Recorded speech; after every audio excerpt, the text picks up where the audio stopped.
छत्तीसगढ़ बस्तर के कई क्षेत्र नक्सल प्रभावित हैं। यहाँ नक्सलियों के खिलाफ सरकार और जवानों ने नक्सलियों के खात्मे के लिए कई अभियान चला रखे हैं। यह तो सभी जानते हैं कि नक्सली जंगल में रहते हैं। जंगल ही नक्सलियों के लिए सबसे सुरक्षित ठिकाना माना जाता है। लेकिन आप यह जानते हैं कि बरसात के मौसम में नक्सली कैसे रहते होंगे, क्योंकि बरसात के मौसम में जानवरों का खतरा बढ़ जाता है और पूरा जंगल दलदल में बदल जाता है। छत्तीसगढ़ के कई इलाकों में नक्सलियों की सरकार और हुकूमत चलती है। कई इलाके घोर नक्सल प्रभावित हैं। यहाँ नक्सली जंगल में रहते हैं। जंगल ही उनके लिए सुरक्षित होता है।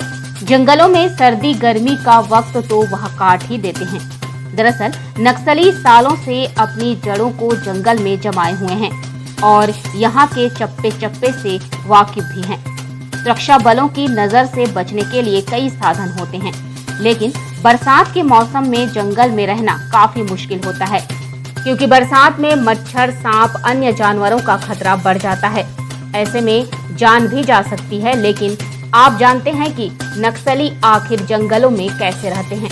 दरअसल बारिश के मौसम में नक्सली किसान और मजदूरों का हुलिया बनाकर गांव में रहने लगते हैं, जिससे लोग उन्हें गांव वाला ही समझते हैं। गांव वाले नक्सलियों के डर से उनका विरोध नहीं कर पाते। छत्तीसगढ़ से कई बॉर्डर लगी है। ओडिशा, आंध्र प्रदेश, तेलंगाना, महाराष्ट्र, यहीं से नक्सली आना जाना करते हैं। बरसात का मौसम शुरू होते ही नक्सली एक अंचलों के गांव में छिप जाते हैं और गांव वालों के घरों में जबरदस्ती कब्जा कर लेते हैं। नक्सलियों के खौफ के चलते गांव वाले ना चाहते हुए भी उनकी सेवा करते हैं। नक्सली ऐसा बरसात के मौसम में करते हैं। हमारे संवाददाता विजय पचौरी बस्तर के जंगलों में हमेशा ही दिखाई दे जाते हैं। इस बार भी बस्तर के जंगल में बरसात होते ही पहुंचे और वहां उन्होंने देखा कि जंगल में क्या हालात हो जाते हैं। बरसात के बाद इन जंगलों में चलना मुश्किल हो जाता है, क्योंकि बरसात के समय जंगल पूरे गीले हो जाते हैं और कीचड़ से लबालब भर जाते हैं।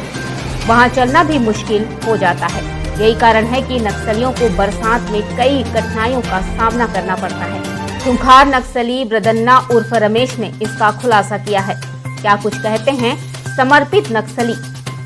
रमेश बचपन से ही नक्सली संगठन में चले गए थे और 13 साल नक्सलियों का साथ दिए।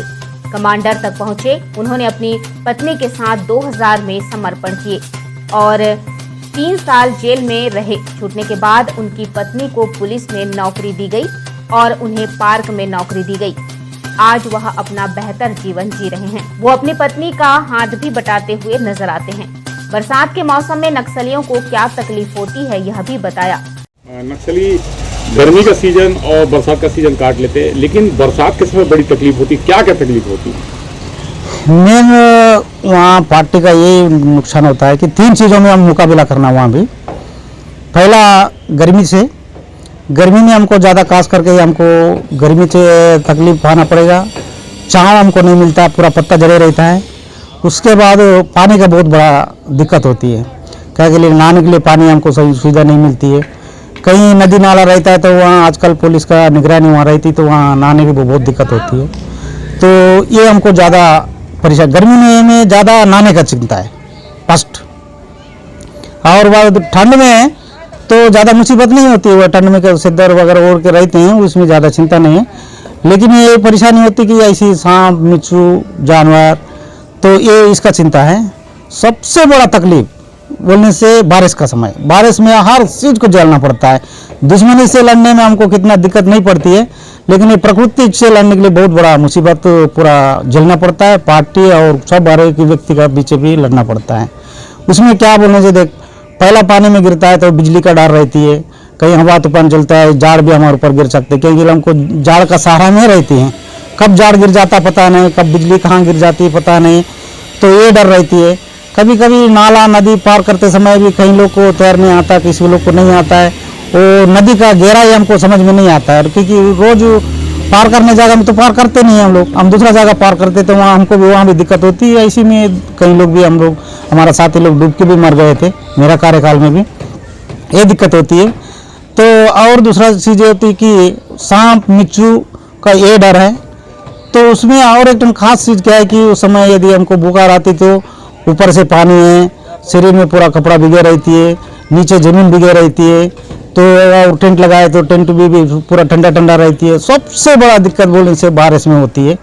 ये हमको ये थोड़ा सुविधा मिल जाती है कि गांव में कहीं कहीं ग्रामीण लोग छोटे छोटे झोपड़ी बना के रहते हैं, वो झोपड़ी में हमको कभी कभी उपयोग करना पड़ता है कि, लेकिन ग्राम में नहीं जाते हैं कि पहले हमको ऐसी 2-3 जगह महाराष्ट्र में एक बार हुआ था, उड़ीसा में एक बार हुआ था। ग्राम में घुस के हम लोग रहने के बाद मुखबिर के द्वारा सूचना मिला था, पूरा वो गांव को घेरा करके फायरिंग करके कई लोग मर गए थे। उसमें क्या दिक्कत होती है बोलने से, पब्लिक रहते हैं तो वहाँ जानवर गाय और अपने इंसान रहते तो हमारा साथ साथ ग्रामीण को भी मरना पड़ता है, मुक्त देना पड़ता है। इसीलिए पार्टी क्या निर्णय किया कि हम ऐसी जगह उपयोग नहीं करना चाहिए। बारिश के मौसम में पुलिस द्वारा ऑपरेशन मानसून चलाया जाएगा, जिसमें कि बड़े नक्सलियों को टारगेट हमने किया है। ईंट बेस्ड ऑपरेशन द्वारा जो नक्सली बारिश के मौसम में टेंट लगाकर अपने ट्रेनिंग कैंप लगाते हैं, तो ट्रेनिंग कैंप को निशाना बनाया जा सकता है। माओवादियों को बारिश के मौसम में काफ़ी मुश्किलें होती हैं, बारिश में वो गीले हो जाते हैं, ज़्यादा दूर चल नहीं पाते हैं, एक जगह जमा होकर रहते हैं। तो हमारी कोशिश होगी कि ईंट बेस्ड ऑपरेशन चलाया जाए। डीआरजी के जवानों को भी स्पेशल ट्रेनिंग दी गई है, special shoes, special tents, raincoats provide किए गए हैं, जिससे कि फोर्स लंबे टाइम तक जंगल में रह के नक्सलियों को घेराबंदी करके भारी नुकसान पहुंचा पाए। बेसिकली जैसा कि ज्ञात है कि जो बस्तर क्षेत्र है वो काफ़ी वनों से घिरा हुआ और काफ़ी बीहड़ क्षेत्र है, और इसके अलावा बरसात के समय में जो है यहाँ औसत से अधिक बारिश जो है होती है। और हम लोगों को ज्ञात है कि जो है बस्तर के अधिकांश हिस्सों में जो है नक्सल गतिविधियाँ जो है वो रहती हैं। और बरसात के समय चूंकि जो है चाहे नक्सल हो चाहे फोर्स हो, सभी को इस क्षेत्र में जो है थोड़ी दिक्कतें रहती हैं।